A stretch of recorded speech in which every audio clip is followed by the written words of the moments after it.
Hello friends, welcome to my channel defence exams fighters में।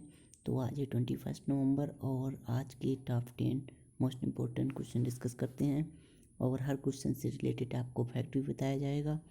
Friends, जिसने भी channel को अभी तक सब्सक्राइब ना किया हो जल्दी से सब्सक्राइब कर ले, क्योंकि आज से आपको रेगुलर करंट अफेयर्स मिलेगा और जीके का भी वीडियो आज से रेगुलर मिलेगा, जिसमें पूरे भारत का संविधान से रिलेटेड क्वेश्चन को हम डिस्कस करते हैं।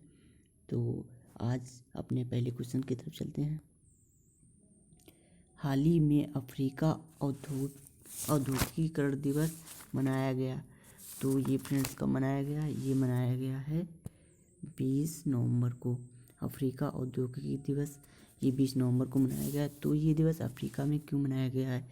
इसका कारण ये है कि अफ्रीका में औद्योगिकीकरण की समस्या को दूर करके औद्योगिकीकरण को बढ़ावा दिया जा सके, जिससे हर साल अफ्रीका में 20 नवंबर को ये दिवस मनाया जाता है।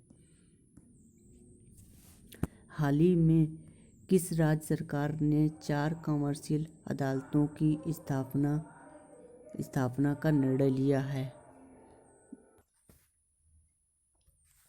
तो ये राज्य है उड़ीसा। 4 कमर्शियल अदालतों की स्थापना करने का निर्णय उड़ीसा राज्य ने लिया। अब उड़ीसा की बात करें तो उड़ीसा की जो कैपिटल है वो भुवनेश्वर है और उड़ीसा के सीएम प्रेजेंट टाइम में नवीन पटनायक और गवर्नर हैं गणेशी लाल। और उड़ीसा दिवस कब मनाया जाता है? ये इम्पोर्टेंट क्वेश्चन है, कई एग्जाम में पूछा गया है। तो 1 अप्रैल को उड़ीसा दिवस मनाया जाता है, जिसको हम उत्कल दिवस नाम से भी जाना जाता है। तो ये नेम भी बहुत पूछा जाता है, किसे उत्कल दिवस नाम से जानते हैं। और नुआखाई उत्सव उड़ीसा में मनाया जाता है। ये एक महोत्सव है जो नुआखाई, ये उत्सव उड़ीसा में मनाया जाता है। तो इसका मतलब ये होता है, जो नुआखाई है, नुआखाई इसका मतलब है जो नई फसल होती है ना, जब कोई नई फसल होती है तो वहाँ पर ये उत्सव मनाया जाता है, नुआखाई उत्सव। और उड़ीसा में चिल्का झील है, जहाँ पर नेवी की ट्रेनिंग होती है और भारत की ये सबसे बड़ी खारे पानी की भी झील है। हाल ही में बार्कलेज ने वित्त वर्ष 2020-21 में भारत की जीडीपी कितने प्रतिशत रहने का अनुमान लगाया है? तो ये अनुमान लगाया है -6.4%। बार्कलेज ये जो बार्कलेज है ये ब्रिटिश की एक मल्टीनेशनल इन्वेस्टमेंट बैंक है, जिसे हम बार्कलेज कहते हैं। तो इसने ये जो भारत की जीडीपी है इसकी -6.4% बताई है रहने को। हाल ही में तटीय सुरक्षा पुलिस ने कर्नाटक के किस शहर में मछुआरों के लिए काडलू ऐप लॉन्च की है? तो ये जो लॉन्च की है उडुपी ने की है। तो उडुपी इससे क्या होगा? इससे कडालू ऐप का मतलब समुद्र होता है, और ये जो उडुपी है ये कर्नाटक में है। तो कर्नाटक की बात करें, ये कर्नाटक का शहर है। तो कर्नाटक की बात करें तो कर्नाटक की जो कैपिटल है वो बेंगलुरु है और सीएम हैं BS येदियुरप्पा, और यहाँ के जो गवर्नर हैं वो हैं वजुभाई वाला।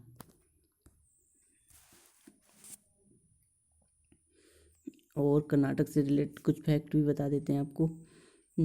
कर्नाटक में जो गेट सेट गो नाम का एक ऑनलाइन प्लेटफॉर्म शुरुआत जो की गई थी वो कर्नाटक में की गई थी, गेट सेट गो। और कोरोना वॉच ऐप ये भी कर्नाटक में लॉन्च किया गया था। और दो वहाँ के बांध भी हैं, जो नंबर 1 बांध है अलमाही जो कि कृष्णा नदी पर है, और राज सागर बांध जो कि कावेरी नदी पर है। 2 बांध हैं जो कर्नाटक में हैं। नंबर 1 है अलमाही जो कि कृष्णा नदी पर, नंबर 2 कृष्ण राज सागर बांध जो कि कावेरी नदी पर है। आते नेक्स्ट क्वेश्चन पर। हाल ही में किस राज्य की सूर सरोवर झील को रामसर साइट का दर्जा दिया गया? तो ये जो झील है ये झील है उत्तर प्रदेश की। अब उत्तर प्रदेश में तो उत्तर प्रदेश की बात करें तो यहाँ के जो इसकी जो कैपिटल है वो है लखनऊ। उत्तर प्रदेश की इसकी जो कैपिटल है वो लखनऊ, और यहाँ के जो सीएम हैं वो योगी आदित्यनाथ, और गवर्नर आनंदीबेन पटेल। यहाँ का जो राजकीय पशु है वो है बारहसिंगा, और पक्षी जो राजकीय पक्षी है वो है सारस, और राजकीय वृक्ष की बात करें तो वो है अशोक।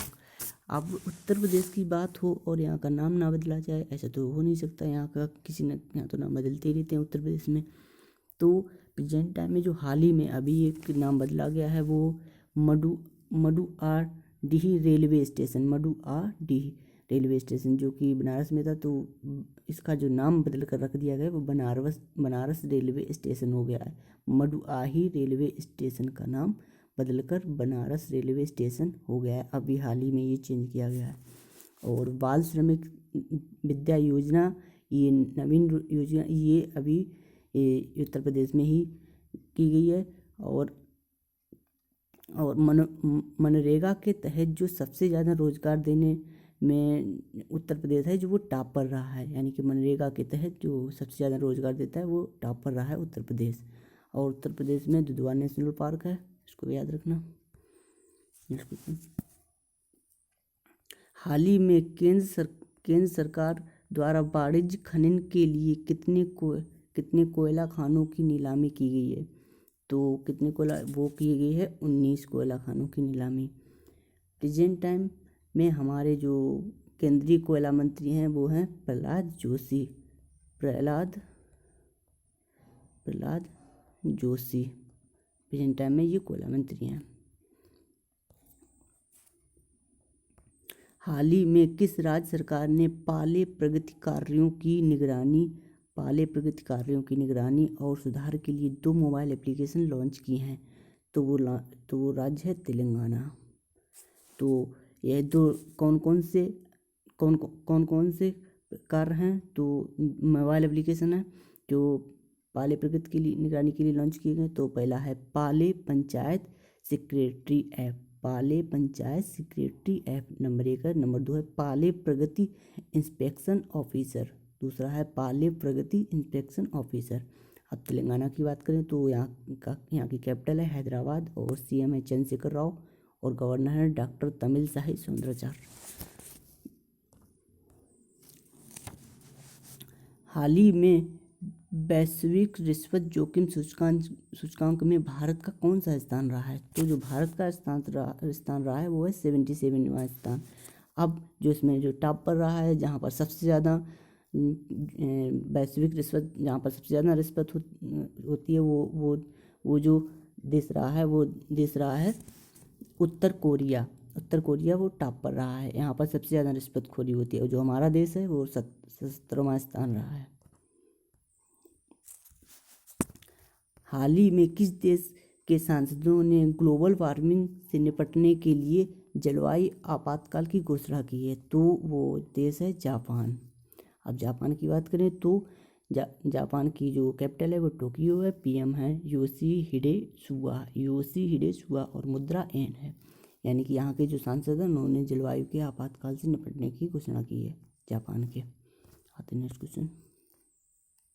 हाल ही में दक्षिण चीन सागर में चीन के प्रभाव को कम करने के लिए जापान और किस देश ने रक्षा सौदा किया है? तो वो देश है इन जापान और ऑस्ट्रेलिया और जापान, इन दोनों ने रक्षा सौदा किया है।